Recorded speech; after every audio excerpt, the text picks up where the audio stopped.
To me, stem cells is just the beginning of any life. I myself had difficult time. I had a cervical spondylosis, which caused me to have severe pain in both my hands, to the extent that I told my wife that I might have to stop working. My career is gone. Injects stem cells into my spinal fluid. Next morning, everything was gone.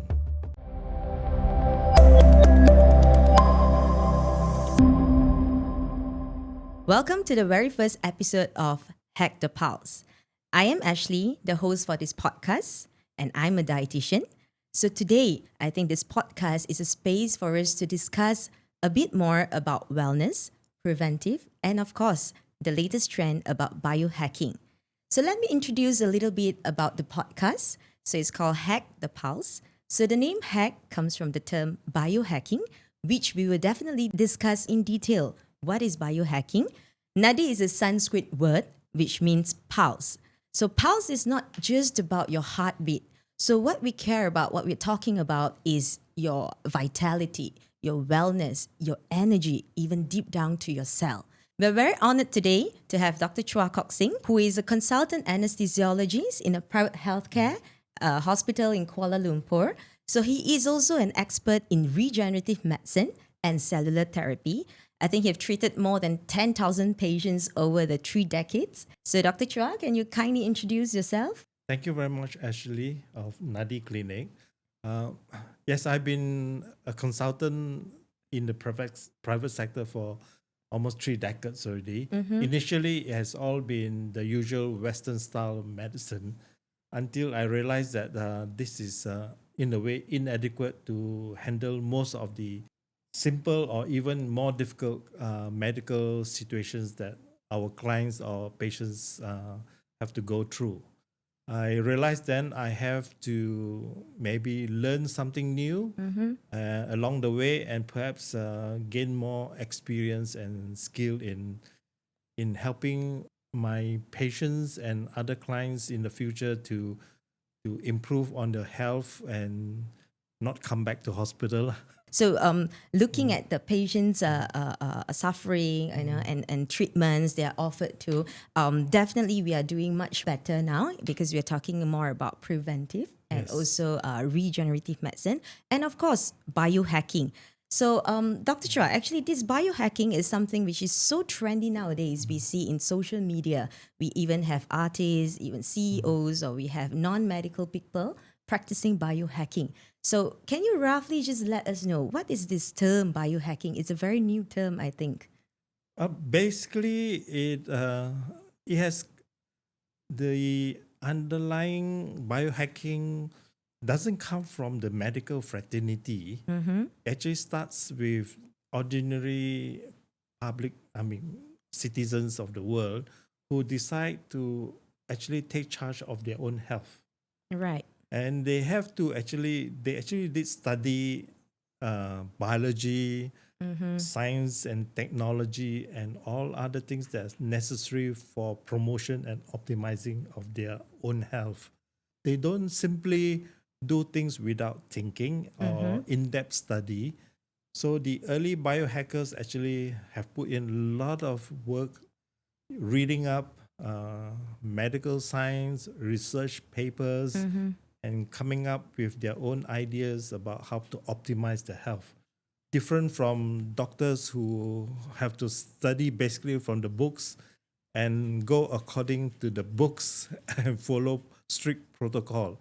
And it is good that we have a separate group of people who actually then decide that their health is their own priority and their own they have the ability to change, and this is almost like a DIY kind of situation. And of course, over the years, when this community of biohackers meet and discuss, they have improved on their perhaps knowledge and treatment protocols, and have even, I would say, in certain situations superseded the the proper medical fraternity in improving and optimizing health.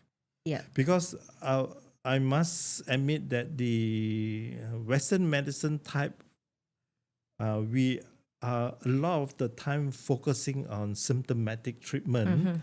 We spend very little time on preventive.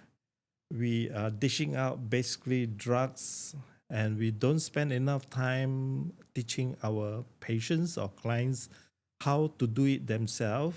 For example, lifestyle changes, exercises, even diet, nutrition. So we are missing out a lot of the preventive part of diseases or non-communicable diseases. So I decided then I have to do what it is important, that learning how to optimize my own health first, and also to help my patients or clients optimize their health to the best of our abilities, because biohacking means we have to do it together, and you tell me the results and we will go on from there. Yeah, that's right. I think biohacking is a lot more looking at how you feel and what you want rather than looking at just some lab results or the numbers. Like you're saying, it's a lot of hospitals or clinic, we are just treating symptoms in the past. Let's say, for example, if you got a headache or if you got pain, then naturally it's a painkiller. But actually, when we talk about health and wellness, it's more than beyond treating that. So by listening that, I myself, it's very much interested in this biohacking field because now we're talking about lifespan, health span. So we wouldn't want to spend the last 10 years or last 5 years being in the hospital. I would rather go for a holiday, playing with your grandchildren when you're at that age. So let's go into more detail, a bit geeky for a second. Like when we talk about biohacking, there's a lot of science behind it. So what are we actually biohacking? Is it the hormone, or is it the blood test, or is it the cells? So what are we doing Of course, actually? we also start. We have to start with doing a series of blood tests that will also indicate the state of the function of our organs. All right. We have to also measure other things like our physical ability. We have to look at our sleep pattern and how well we are sleeping. We also have to look at our mental and physical, mental and emotional health, to see whether we are able to handle stresses in life, because all this contribute to our optimization of our whole body. I mean, there are different, of course, approaches. You can do hormonal balancing. You can do using physical therapies, using with knowledge of technology in terms of using light. We call it photobiomodulation. We know that just like we need the sunlight, everyone needs sunlight, even plants or animals. So we need certain wavelength of lights to optimize our health. We need perhaps even sound, which means like music, to cool, to make us feel less stress, to synchronize our mind and body. Right. So there are a lot of things that we have to learn along the way. Even things like whether we ground our body feet Yes, is yes, important. right. And we are always wearing shoes and protecting ourselves, but not enough grounding to balance the negative and positive ions in our bodies. So there are a lot of things that one can do yourself, of course, with guidance from the community of biohackers, and also now there are perhaps a lot of podcasts or YouTube videos where you can learn from. Yes, that's right. I think back to what Dr. Chua mentioned, we talk about light therapies, which is emerging nowadays. The natural things that we used to do when you was a kid, that's why the lifespan and all is longer. People are healthier back then. So there is also another emerging treatment that we see. It's around, it's lingering around clinics or even in social media. It's talking about your cell. So I think in our human body, there's trillions, there's so many cells. So there is stem cells, which is emerging. So I think this is a topic where a lot of people have a lot of questions, because back in my medical school, I don't learn about stem cell. I never learned about stem cells too. Yeah. That was maybe even as far back as 40 years ago. There was never a word on stem cell in any of my books, whether it's biology, pathology, Yes. or embryology. You see, the modern Western medicine, they don't go down to cellular level. Yep. The doctors, we don't think at cellular level. We only look at the whole person, the organs, and then do measurements. All right. So, but we have to go to the as deep as possible, as low as possible, which means the cellular levels, and now we are even going into subcellular levels. That is looking at organelles like the mitochondria, Oh, yeah, yeah. and there are even things that people are looking at, you know, endoplasmic reticulum, how they function, whether they are able to maintain a good cellular homeostasis. You see, so these are what that is what interests me, and also what interests the biohackers. Yeah, yeah. So we then formulate therapies according to how we can improve cellular health, looking at our mitochondria and how our cell function and communicate with each other throughout the whole body. Yes, I think mitochondria is something which is coming up even when we talk about your energy. You know, it's like a charger for your cells and all. But actually, when talk about stem cell, like in a very layman term, Dr. Chua, like for non-medical people, I think your patients would actually ask you also. It's like, Dr. Chua, like what is stem cell actually? What does it do? Well, okay. To me, stem cells is just the beginning of any life. It's not just humans. Stem cells are everywhere in the animal world. Stem cells are also present in the plant world. All right, and they're necessary for the starting of life in any of these animals, plants, or humans. And throughout the developmental period, just like when we are embryos in the body, in the mother's body, there are actually basically stem cells in the first 16 weeks.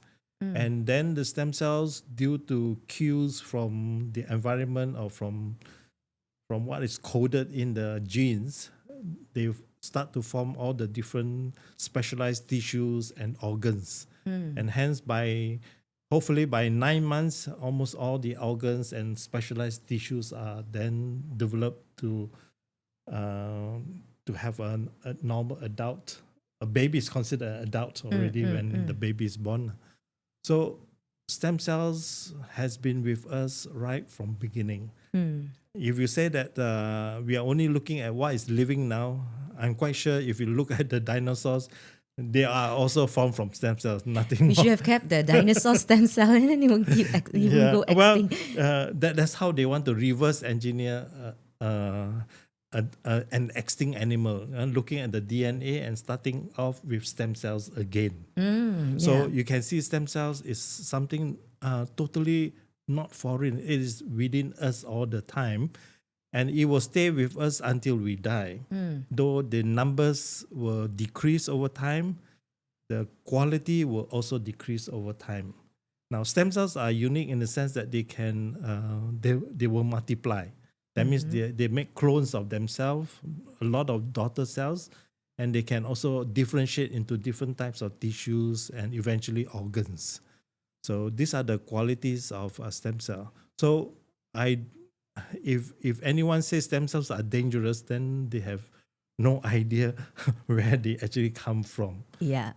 What's the trend about? Because stem cell is already in us. So I guess I believe that it will reduce as we age. You know, that's where our repairing and the health and the vitality decreases as we age. So I think the trend is a lot of people are doing stem cell therapy nowadays. So how is it being done? Like, what do we do? Is it through infusion or injection or oral?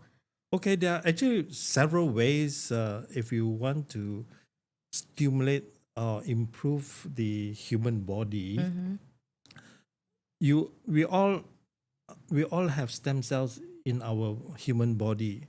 They are all, I would say, all over the body. I mean, in specialized niches.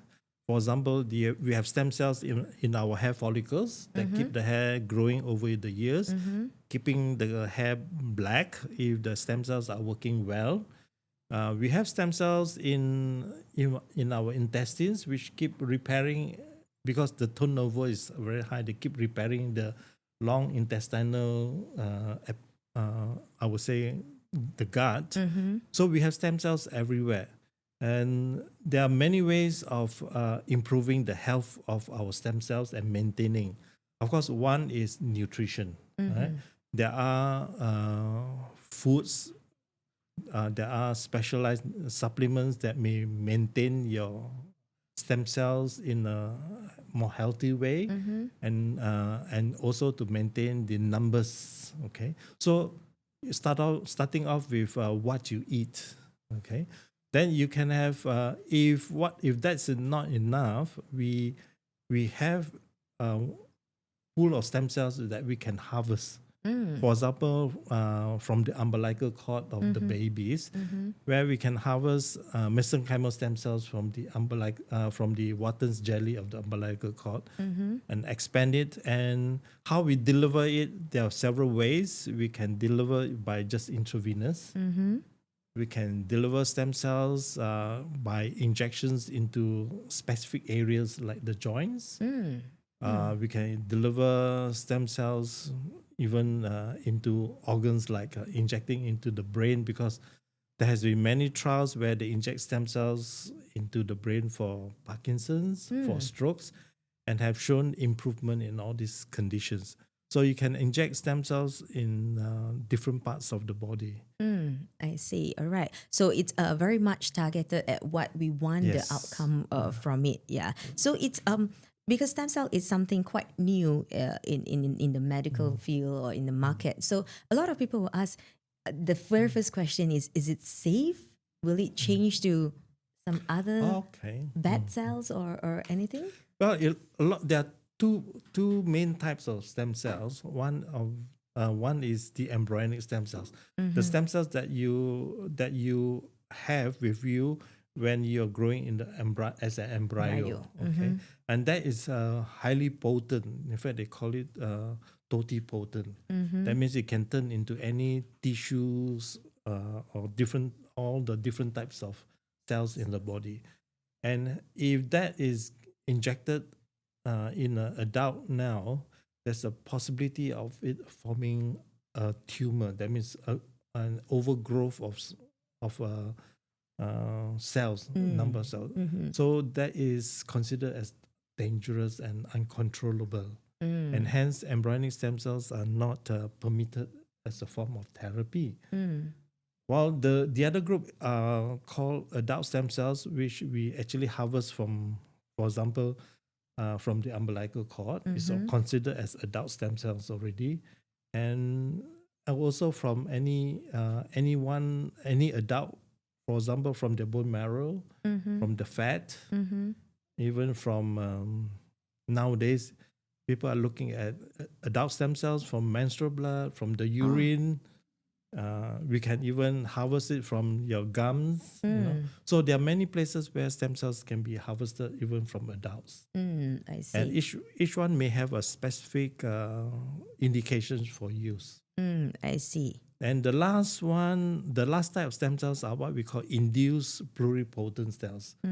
These are cells that have been manipulated in the lab, all right, by many means, whether it's by chemical or by what we call changing certain genes. Right? So by changing the genes, we actually make these adult cells become embryonic-like cells again, which then can form different types of other cells. All right. So these are more like, I would say, almost like manufactured in the lab. But they can be very versatile in the sense that we can, by specialized means, make them into nerve cells, into heart cells, into specific cells that we want. So it's like a programming but those of the... are very specialized and difficult to do. Yeah. Well, recently there has been a few publications of using these induced pluripotent cells, for example, in Japan, where they use it for Parkinson's. They have used it for blindness. They have used it for spinal cord injury and have found successes in achieving improvement in all these conditions. I see. I see. Yeah. It's a groundbreaking science and tissue engineering, we Yes. call it, right? So let's say for stem cells and now, because it is for diseases like Dr. Chua mentioned, for heart, Parkinson, dementia. What about like healthy people, as we age? And can is this a suitable Oh, therapy? yes, definitely. As we age, our organs, of course, are aging also, and our cells and tissues are also aging, and that comes with maybe loss of function, and perhaps in some people, pain, destruction of, for example, the cartilage in the joints, and uh, and because this wear and tear actually there's overbalance of destruction compared to repair, because we don't have enough stem cells or tissues, stem cells to repair all these damaged tissues, and hence by introducing a certain amount of stem cells, young, fresh stem cells into the body. In this way, we can hope we can actually help the body to repair itself, because the stem cells will have several functions. One of it is to give signals to the aged tissues or cells to start the repair process, the regeneration. Stem cells that has been injected into the body by whichever means also secretes a lot of growth factors, and those are also helping and I would say guiding the cells to repair itself. I see. So I would say even if you don't have any real medical issues, stem cells, when injected at the right time for a specific purpose, like to reverse aging, has been shown to be, I would say, possible. I see, I see. So when we talk about reverse aging, of course, every year we celebrate our birthday. Then it will be year by year. It's an age by number. But there's something. Is there anything that we can actually look into at how old is our body or how old is our cells instead of just our birth year? Okay, of course the scientists have several ways of measuring your biological age. A I mean, biological age. we have what we call our numerical age, Yep. which never stops. Yes. Yeah, And it It's, increases, never decrease. Well, our biological age can either be we can be biologically older than our numerical age if we, for example, if we don't look after ourselves and we age faster than our numerical age, or if we are able to and we have the knowledge to slow down aging, then we are actually younger than our numerical chronological age. So of course there are several ways to measure. They have sophisticated means of measuring biological aging. Okay, because there's no need to measure chronological age. Yeah, calculator will do. The calculator will do. Most of the time, we wouldn't want to know it or remember it. And these methods have also been, I mean, they are becoming more available to the general public, but at a cost. I see. So if you're really very keen to know your biological age, Nadi can arrange for your test to be done, and then you will be able to know whether you're younger than your numerical age. Okay. Yes, actually, we do. It's just by simple blood test. So, as say, for example, if I'm 40 years old, then the test can actually shows that the body age is actually how old it can be younger or older. So, if I believe, let's say, with the stem cell therapy by doing biohacking means we are actually hacking our body to understand that actually it should be younger than our numerical age. Come back to the stem cell therapy and all. Is there any population, a group of people which is not suitable for this therapy? I I only have one reservation if certain group of people do want to try or want to do stem cell, and these are the people who actually have active cancer, because we do not know how the stem cells will, whether they will hasten the growth of the cancer, because stem cells are pro growth. You know, they stimulate growth, they repair damages, and we do not want an environment where the cancer cells find it very productive to even grow faster. Apart from that, and also depending on the critical nature of the condition, I think there's no problem for me to actually administer stem cells, but the protocol has to be carefully planned, and the treatment has to be done in the most, I would say, safe manner lah. For example, during the COVID time, where a lot of people died because there were no, I would say, specific treatment except for symptomatic treatment like steroids, anti-inflammatory. Stem cells have come in many situations to actually rescue people from almost certain death. So stem cells can be used even in very critical conditions. Okay, near death situation, which also means to me, I've also read there's been stem cell being used to rescue people from even septic shock. That means despite being given the maximum treatment to maintain blood pressure, the best antibiotics available, stem cells can also be used to help to reverse septic shock.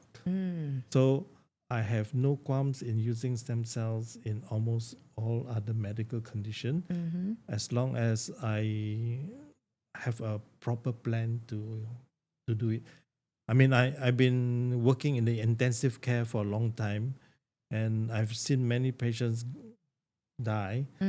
Sometimes I wish that I would be allowed to do stem cell therapy lah.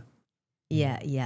I think all in all, it's very important as in who we go to for the stem cell therapy, because nowadays it's bogus. Everyone would do stem cell, even not in a clinic, in other settings. So it's very important for us to screen through properly and ask the history, the assessment before we proceed for the therapy. So I think since Dr. Chua has seen so many patients, and all, could you have a success story or any stories that you would like to share about just one of it, maybe your experience in treating patients in your Okay, experience? my main, I would say, main expertise with stem cell therapy has always been neurological damage. All right, from whatever cause, whether it's due to hypoxia, whether it's due to trauma, and I've always wanted to reverse, let's say, someone from being in a coma state,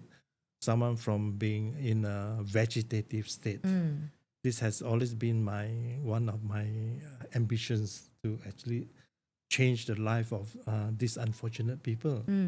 And I have many stories where even specialists will say that this child will never wake up and leave the hospital. But after giving stem cells, the child went back home. Of course, with some residual damage, but the parents were happy that the child was off, for example, the ventilator, and go back home. I have patients who have strokes who eventually manage to drive by themselves rather being driven and put in the wheelchair all their life. I have patients who actually were going to be vegetative state for a long time, but started eating and talking by themselves. So to be able to make all these changes, what makes me happy and also keep me going all the time lah. I think it's a very that is the true meaning of being a doctor, where you can actually save someone from that state to going back home to how they used to be at home, and of course to be with their families and all. I think the important message is also not the patient itself, but the family. So you don't only save one person, but you actually save the whole family, because it is everyone feels better and become more productive, and life gets better for everyone. Yes, yes. I guess because life evolves around your family member, Yes. your relationship, your health, your vitality, and of course, financial, money, everything comes Yes. together as in a person's life. Almost 20 years ago, when I was just starting to learn about stem cells and actually learning how to plan treatment with stem cells, I myself had a difficult time. All right. I had what I call a cervical spondylosis, which caused me to have severe pain in both my hands and a lot of spasm in my shoulders, to the extent that I told my wife that I might have to stop working because I mean, as an anesthetist, I need to be able to use my hands. Right. Okay, and if I can't perform a venipuncture, that means putting either taking blood or putting a needle into the vein to start an operation, my career is gone. Yep. Because that's the basis of an anesthetic practice, to put in the intravenous cannula, give the anesthetic, and the operation will be carried out. So if I can't do just the first Basic. step, definitely I can't practice anesthesia. So that went on for, I would say, 3 to 4 months. I took all kinds of painkillers. I couldn't sleep at night because the pain was severe. I went for physical therapy. I went to the physio department. I went to all the sensei in town. I had cupping, I had kwasa, I had massage. Acupuncture. Nothing worked. Okay. So I finally had to tell my colleague, who's also an anesthetist, to tell her, inject stem cells into my spinal fluid, and also to give me intravenous stem cells. I didn't tell my wife. I had it done at the end of the day when I finished my list. And the next morning, everything was gone. Oh, wow. So until today, 20 years, it didn't come back. I So see. my severely acute and painful condition, which I thought would have killed my career, was never threatened again Oh. by just one treatment of spinal and intravenous stem cells. And those stem cells at that time were my own. So it was harvested from my own bloodstream. Bloodstream, right? I see. And that's how I became a believer of stem cells. So until today, anything that can be helped with stem cells, especially with pain, pain and involving the central nervous system or the peripheral nervous system, it's a great challenge to me to actually reverse any of these similar conditions. I see. So you biohacked your body 20 years Yes, ago. 20 years 20 ago. years ago. Yes, it's a living evidence. I mean that puts me on the track that has never wavered till now. So let's say for after stem cell treatment, what do doctors or what do you look for in terms of numbers, or what can a patient expect after a stem cell treatment? Well, a lot depends on what the patient or client comes for. If it's for wellness in a younger patient who wants to maintain optimal health and prevent and slow down aging, if there's no, I would say, abnormalities in the blood test, especially with the kidneys, with the liver, and the blood works were all normal, then I will have to actually tell the client first, before treatment, is to ask him what is he looking for. Okay, if she or he is looking for improvement on the skin, of course, there's hardly any kind of measure. So that will take a little while. And if you keep looking at the mirror, it may not.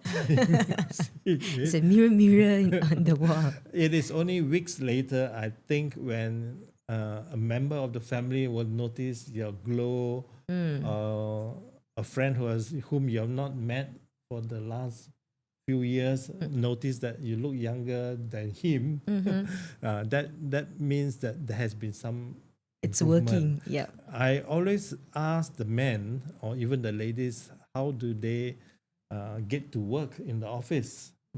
Whether they walk up the stairs or they take the lift. And I would advise them to start taking the stairs before doing the therapy, because that will be a measure of how fit they are before the therapy and to see how they perform after the therapy.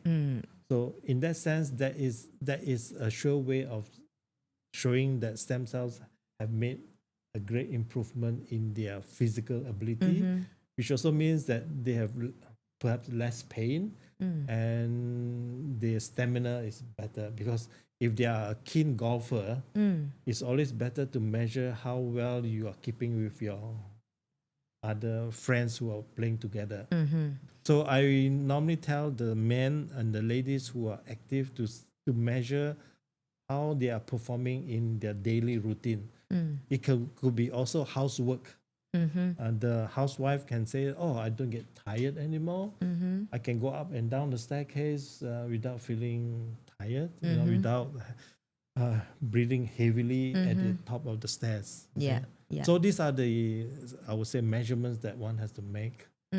I think I believe when we talk about this is biohacking, preventive medicine. So of course it's something that we measure in the daily life. So I think this is what we call it as a quality of life. Lastly, to wrap this episode up, I think we covered most of it. What is the benefit of stem cell, who is suitable for stem cell, and where is the right person or right place to look for a stem cell therapy. So probably just the last take home message from Dr. Chua to our audience and all. If a person is considering to do a stem cell, after listening to our podcast and all, what would be the one message that you would want to tell them? If you are searching for wellness and anti-aging, of course, like I said, we have to learn how, we have to decide what to measure. Right. I have no qualms about the safety of stem cells, whether you're young or old. A lot depends on what is your purpose and aim of doing stem cells. And stem cells is not meant for someone who have the wrong purpose. I have had several clients brought in by other people who thinks that money can buy stem cells, but they have no idea what they want. Right. They think that by injecting stem cells is like giving them a magic bullet. So why we want to do it, what are we expecting is also very important. Okay, I guess a very good explanation done by Dr. Chua today, and we enjoyed, I think the audience definitely enjoyed this episode. I've learned a lot. So catch up with us for the next episode, in which we will have Dr. Chua with us talking more about other success story that he's done for the past 3 decades. Thank you so much, Dr. Chua, for being here with us today. Do like, share, and comment in our podcast. See you next episode.